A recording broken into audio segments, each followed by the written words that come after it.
Well, hello, people. How are we all doing? I hope we're all great and everything is perfect and there's nothing in the world you'd ever be able to complain about.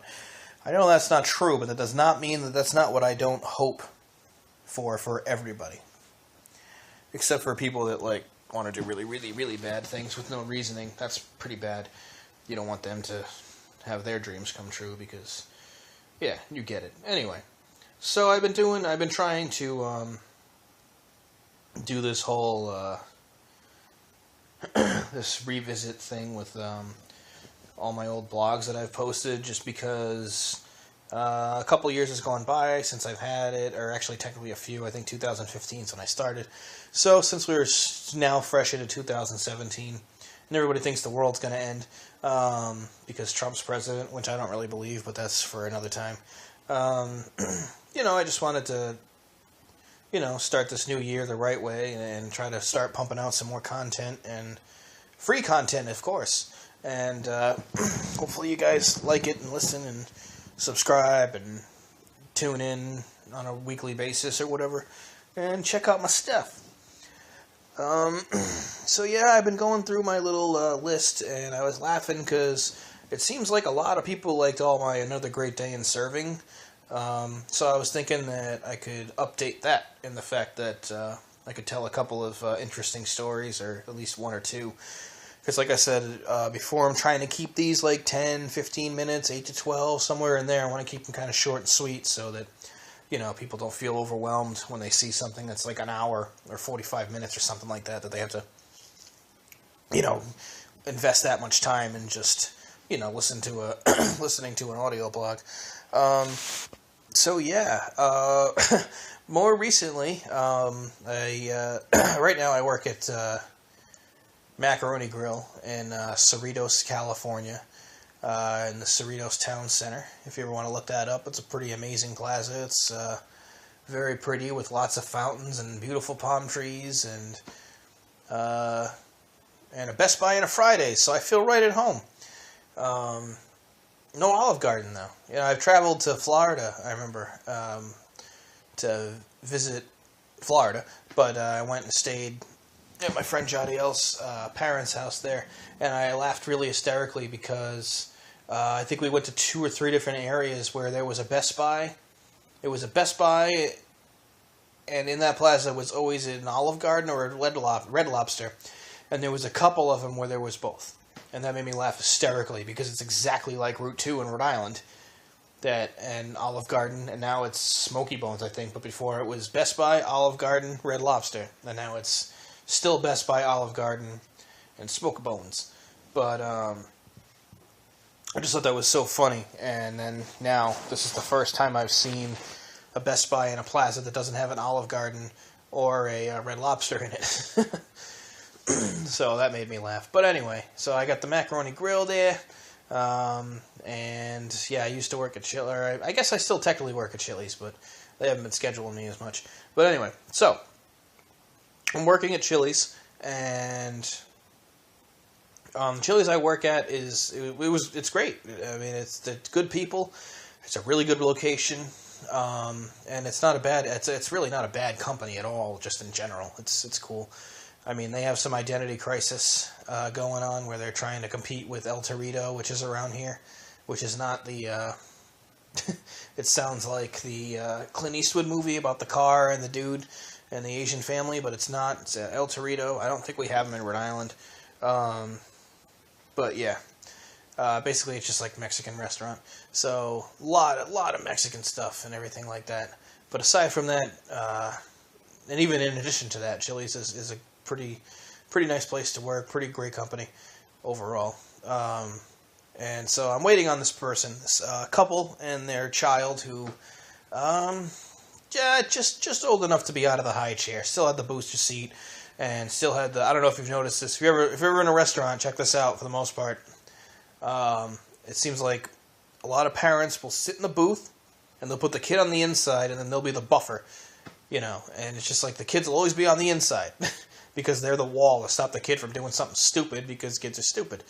and they do stupid things because they don't look where they're going, and there's people walking around really fast and they don't realize that they could get kneed in the face or have a tray of hot fajitas dropping on their head and stuff, so they do stupid things. But parents barricade them in the corner of the booth. So this kid's barricaded in the corner of the booth. I wait on them. They take their order. I bring out their drinks. And yeah, I'll agree with them that the glasses that we have, but they're plastic mugs. It's Chili's. They're plastic mugs.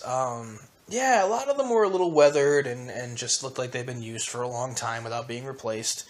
I didn't think they were terrible. I mean, that's the thing is, like, you get in there in the morning, the biggest thing is when they come out of the dishwasher, how they feel. I've worked at places where you grab the dishes after they come out of the dishwasher, and they have that slimy, slick, feeling to them.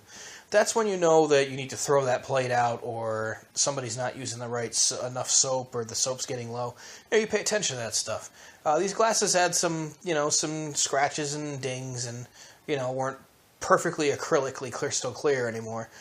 But whatever. I drank out of them. I didn't think they were that bad. So this person notices that. This mother. Okay, now I'm gonna tell this so that it makes the most sense, or the kicker is at the end. So they complain about that. She doesn't want. I said, "Oh, I'm sorry. Let me get you another glass." She says, "No. If that's your cleanliness standards for one glass, I think they're all just as dirty and disgusting. I don't want to drink anything out of anything here." And I said, "Oh." And I walked in the back and told my manager. He went out and talked to the lady. And she said she doesn't even know if she wants to eat here, because if that's how horrible our cleanliness standards are, she doesn't want to eat the food, so she cancels her meal. The husband doesn't. The husband stayed very quiet most of the time. So yeah. Their food's ready. She cancels her order, so we keep it in the back. Actually, ironically, it never went to the table, and it was extra, so all the servers enjoyed it. Bring out the kid's meal, and bring out the husband's meal. And the husband takes a bite or two, and then eventually jumps on the wife's bandwagon, or the chick's bandwagon. Not that it has anything to do with the story, but all three of them were not pretty people at all. They were very gross looking. Overweight, not attractive, not clean looking. I mean, I've seen chicks that are overweight that look fine and dress pretty and look nice. These people, weren't that. And yeah, it's just like it's funny to see people complain about dirty dishware when it's like, dude, I bet the shit at your house is way worse than this, because you don't even look like you've showered in a couple of years. So, insult my cookware, do you? No, so I don't really care. As far as that goes, it's just like, whatever, man. It's like, yeah, I know our cups are shitty, but I know our plates are clean because we break them all the time and they have to be replaced. Managers complain about that all the time. So they decide to not finish their meal. Of course, they don't want to wrap it up. And they complain about the filthy establishment, say they're going to call corporate, and we take their entire dinner, we comp it. The managers comped it, and of course they left 0 tip because it's my fault that I didn't buy more cups. Oh wait, that's right, the company's supposed to do that. So don't punish the server, you stupid bitch, or anybody in the future that, if the problem is not caused by the waiter, stop punishing the waiter. You people suck. Anyway, now, here's the kicker. The entire time this is all going on, she fed her kid all of the kids' meal and some of the dad's entree. This kid is not that old. Okay, so apparently the dishware and the plateware and the cups and all that stuff, it's all too dirty and the cleanliness standards are way too low for her expectations, but it's okay for her to fill her kid's face with it. Like, are you kidding me? Like, are you serious? I don't think I've posted this one, so if I have, I'm sorry, but this is the live version. This is the way it really played out. I couldn't believe how ridiculous that was. When you have a kid that's that little, their immune system is nothing yet. Like, that's when you need to make sure that you're taking... My sister got rid of her cats because of that. Because heard about some really horrible things that could happen because of, cat box and whatever's in cat crap and feces. I don't know. I'm sure I'm full of it. I don't know. I've had cats for a while. But whatever. The point is, it's just like, you're supposed to give a shit about your kid more than anything, right? So this person thought it was totally fine to just let their kid just eat out of this stuff that they supposedly was so dirty. I even saw him take a sip out of the mom's drink, the water that was just left there because she didn't want to drink it. It's just like, okay, you're really hypocritical here. I mean, how worried can you really be about the cleanliness of this place? Or should we arrest you now, Casey Anthony, because you don't give two shits about what happens to your kid? Either way, you're horrible people. You didn't tip me. And you didn't set a good example. You didn't support yourself. You didn't support either side of your argument very well. So, screw you. I hate you. And I hope I never wait on you again. And I'm sorry for whoever who has to wait on you in the future. But that was another great day in serving. And it's still amusing. Like I said, I couldn't figure that one out for the life of me. Like, I don't know if that makes more sense to somebody else who either has a kid or is just somebody different looking at it from a different perspective.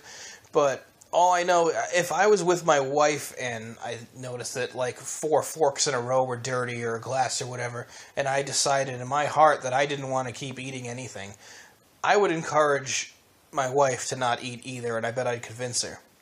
And I sure as shit wouldn't let my kid, who doesn't have the capacity or the brain comprehension to understand the situation, eat another bite. That would have been the first thing that I sent back and said no. And then I would have considered eating my own entree. And if it seemed okay, maybe feed him a little bit. And then, we'd go somewhere else and, get the kid another meal. And I'd cook something when I got home. But, man, I would not... that blows my mind, man, the way some people think. It just makes you think that there really are that many people out there that just have this philosophy embedded in their brain that they can just get a free meal. But in that case, it didn't make sense because they didn't eat anything except the kid. So I guess they figured, we can feed our kid for free. I don't know. I don't get it. I don't know. But there's plenty more where that comes from because, thankfully for you people, I wait on people 4 or 5 times a week. I work 4 or 5 days a week, so I wait on people many hours and have many stories. I mean, I have just as many stories about cool people, but I'm sure you don't want to hear about that. Maybe I'll fit a couple of those into the next audio version of this and, tell you how it's supposed to be done. But until then, yes, it was another great day in serving that day, and, oh man, some people just don't make any sense. Not quite up there with the lady that I killed with a coffee, but, not bad either. Alright, everybody. I will talk to you later. Take care of yourselves. Godspeed on all your dreams. Alright. Adios. Goodbye. I don't know how to say it in Chinese. Bye.